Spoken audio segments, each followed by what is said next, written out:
Mr. Investor Lot, welcome back to the channel, baby. What we got today, we're going to be talking about one and only Palantir.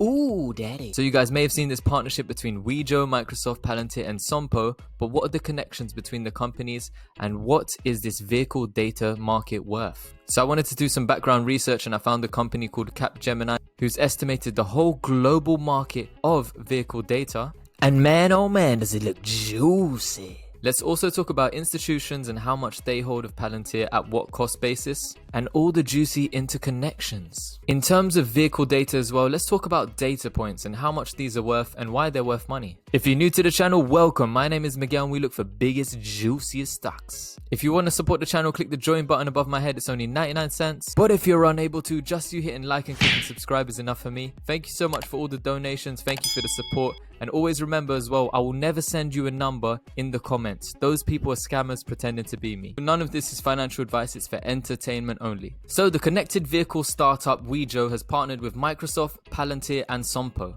And whilst we may have heard of Microsoft and Palantir before, who is WEJO and who is Sompo? And what are they planning to do? So WEJO has announced its partnerships with Microsoft, Palantir, Sompo because they want to collect data. They want to collect, store and analyze data from millions of connected vehicles around the world. And remember that General Motors and Palantir backed WEJO to go public via SPAC. And the opportunity they saw in this market is because the data points are worth so much money. With the influx of electric cars, everything is going to be interconnected. And with all of this data, all of this connected vehicle data, lots of companies are going to benefit from this if they can harvest, store and collect and analyze this data. So Microsoft is connected with the likes of Fortune 500 companies. 90% of Fortune 500 companies are currently using Microsoft Cloud. I wonder if they harvest data from BMW, from Toyota, from Renault, even Mazda, Ford, and Rolls-Royce. Oh, beautiful. You got stars in your roof? Well, Microsoft collects our data currently as individuals. They collect our data through interactions with their products. So let's get a bit into WEJO. WEJO claims to be the most comprehensive in mobility data. They believe they're a global leader. They've got accurate, precise, and highly granular automotive data from connected cars. Now let's look at Sompo. So with Sompo International, they're a leading global insurance provider. They specialize in property and casualty insurance and reinsurance. So now they've got a company, a holdings company called Sompo Holdings. And if we look into the institutions that own Palantir, you can see that Sompo Holdings is one of the big boys. They own over 107 million shares of Palantir. Now let's take a look at how much the institutions actually own Palantir at and what is their average cost basis. We can see some have $23, $28, $11.50 at the low side. A lot of them are holding Palantir at $29 and $23. Here it states that ARK Invest in their KK portfolio, they actually have $23.04 as their average cost basis, followed by a large number of companies all with $23.42 and floating around the $23 range. So right now Palantir actually dropped, and imagine being able to get a better cost basis,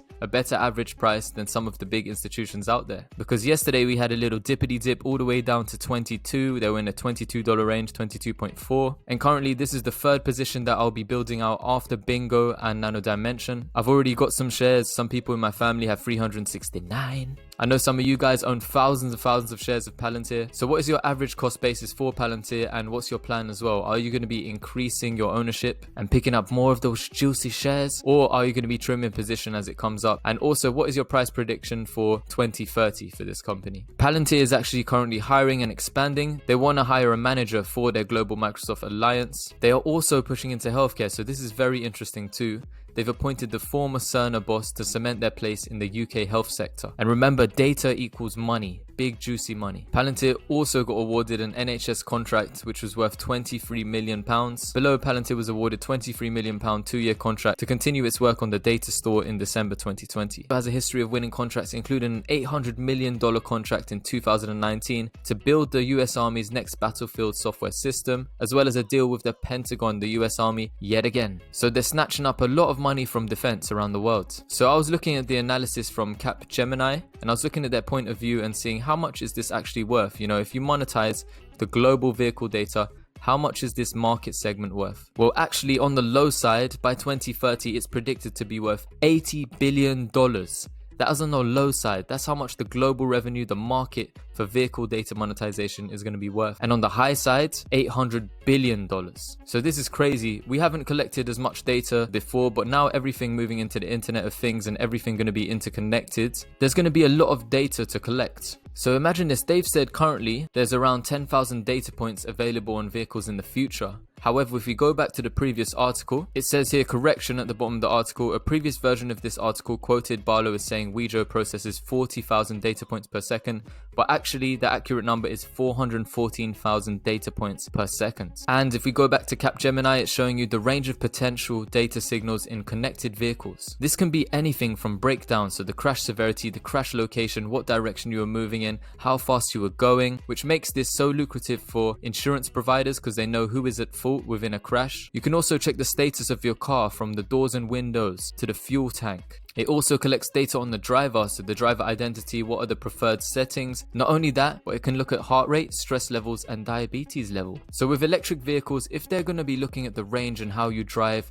and they watch where you drive to, they can see how long it will take for you to actually run out of gas, run out of your electric juice, baby. And they can plan to set up businesses in those locations. You can put charging points in the middle at the side of a highway. You can build your own little station out there. If you know that the majority of drivers can only travel this average distance without their batteries running low and they need to refuel, or when they're getting tired, because if you're looking at the condition of the driver, you can also collect that data point. So if people need to stop over and they need to rest somewhere, you could put a hotel along a long highway through the desert, put a hotel at the specific location where the majority of people are going to fall asleep or feel tired. And you can also monitor when people are eating, if they get hungry. Not only that, but if we look at the way people drive, it can look at everything from the acceleration and deceleration of the vehicle, the activation time of eco mode or sports modes, the kind of driving style people have and the driving patterns, as well as how often you brake, and the average fuel consumption. And if all of these vehicles want to improve in terms of the electric vehicle market, they could be looking at the battery health within the vehicle, the charging profile, the charging status, so they can improve their batteries. And if your vehicle is a smart vehicle and it can look at what is the condition of all the different parts within the vehicle, it can suggest when you need to get servicing. So there's so much data here, so much money can be made from all of this data. They could even monitor where the majority of people are traveling, to which destination, to which locations, so you could build out businesses in that region. But what are a few obstacles that are going to hamper monetization? With regards to data harvesting, one of the obvious ones is data trust. So you've got all these individual users. Are they going to allow you and give the full permission for you to utilize the data that you're capturing from them? Well, they're thinking the best way to increase a customer's willingness is to actually tell them what you're going to be doing with their data and use incentives to increase consumer trust and adoption. And if you take this customer centricity, if you put your customer at the heart of what you're doing and you create an overall experience that your customer, your clients enjoy, you could keep these customers happy and extend the customer life of them using your brand. So say you have the best car ever, you have a Tesla, and you're constantly improving it, you're showing them different features all the time, and because you're focusing on the customer and their experience,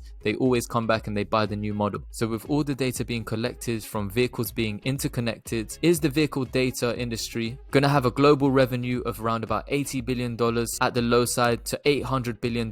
And how much can Palantir capitalize on this with their partners WEJO, Microsoft, and Sompo committing over $125 million collectively? Lots of these investors and companies believe that they could get a segment of this $800 billion industry. But if they know how fast we're traveling all the time, watch out for the boys in blue. Excuse me, officer. No comment. No comment. Lastly, thank you so much for watching. Always remember, none of this is financial advice. It's for entertainment only. Tell me if I'm wrong. Tell me if I'm right. Tell me if there's anything I can improve on in these videos. And also let me know your thoughts and feelings on Palantir. And what is your cost average? How many shares do you hold? And what's your predictions for the future? If you want to support the channel, please click the join button, join any tier at all. But if you're unable to, just you hitting the like and clicking subscribe is enough for me. Thank you so much for your love and support, and I'll catch you in the next video. Mr.